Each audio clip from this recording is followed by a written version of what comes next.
Trudy Mason sitting in for Elias and talking now about wake surfing. Now, if you've never seen this athletic pursuit, it is very interesting to watch. Before the news, I compared it to kind of a cross between water skiing and surfing. They come together, wakeboarding, they all have some elements incorporated. You have a boat. Behind the boat is a person on a type of surfboard. Once the boat gets going and the surfer has some momentum, they can actually follow the boat without hanging onto a rope. They surf the wake that is being created by the boat. However, there are some environmental concerns associated with this sport, and as a result, there is a movement afoot in at least one place in the Laurentians where they would like to ban wake surfing. We're going to speak to two individuals, one who is very much into the practice, the other who is very much concerned about the environmental knock-on effects. We welcome to CJAD 800, first off, André Belanger of the Fondation Riviere. André, thanks for joining us. Yes, thank you. Tell us why wake surfing is a concern for the ecosystem of a lake. Yeah, the wake boats are based on the premise that they produce huge waves. It's like about a meter deep waves.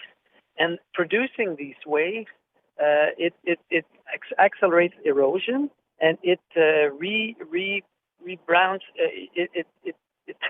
it rebalances the sediments. It goes about 5 meters deep into the water. So the effect is not in the middle of a lake when there's water deep and it's pretty far from the shores, is when it's close to the shore.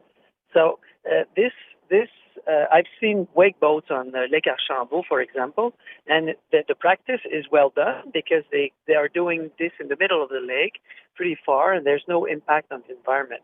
The problem is that many lakes are just not deep enough for that and not large enough for this type of practice.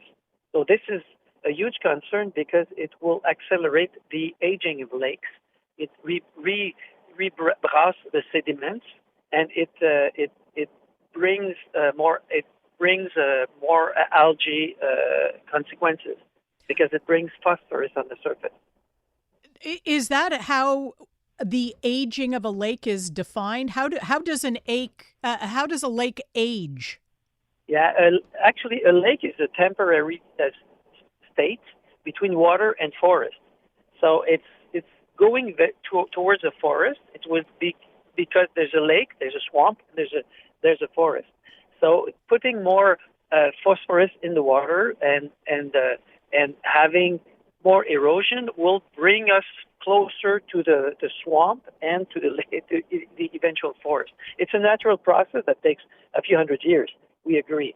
But in terms of lakes in the Laurentians, it has impact on the fish. It has impact on the shores, and it will eventually bring maybe algae consequences.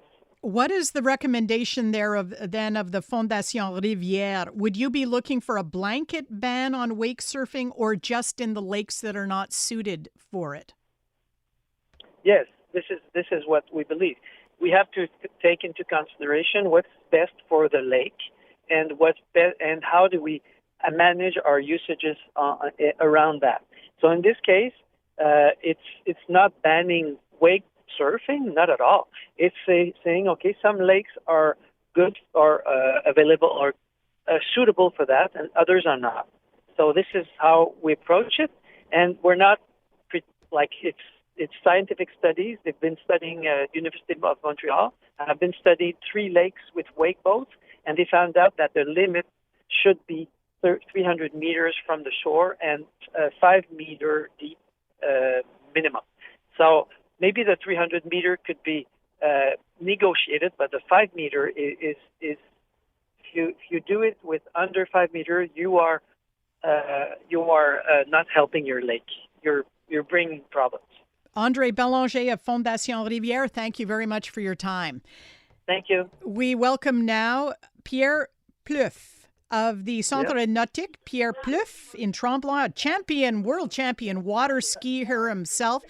Pierre, is it possible to wake surf without harming the environment in your view?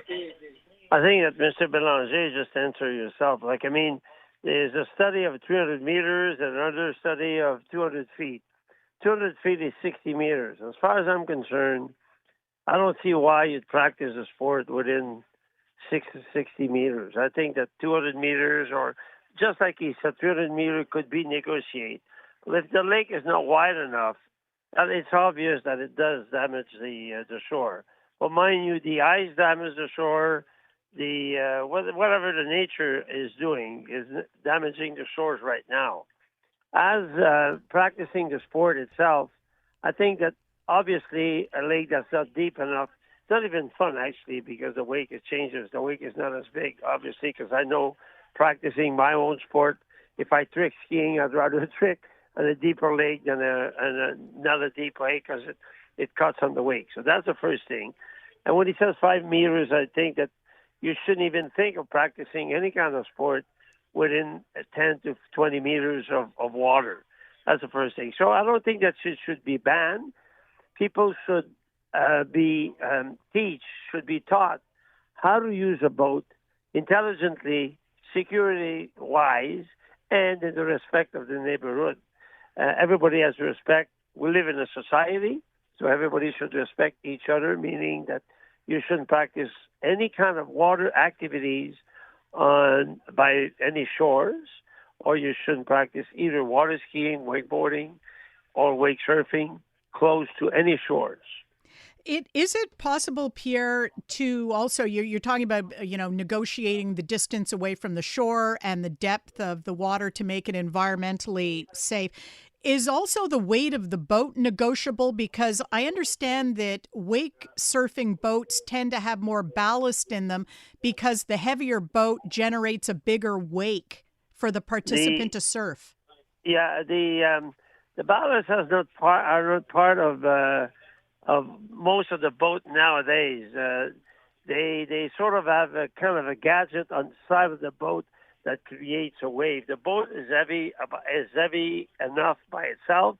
It's just to have gadget that creates this kind of a spring that comes out on the side of the boat that creates a wave.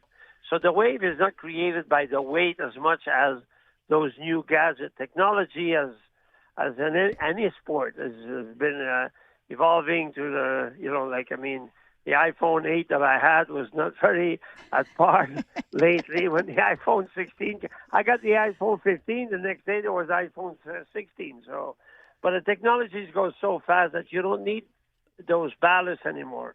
Those gadgets creates a wave. So, again, the wave, if you go 200 meters more of the shore, like we do at Lac Tremblant, we do right in the middle of the lake. There's about a kilometer wide.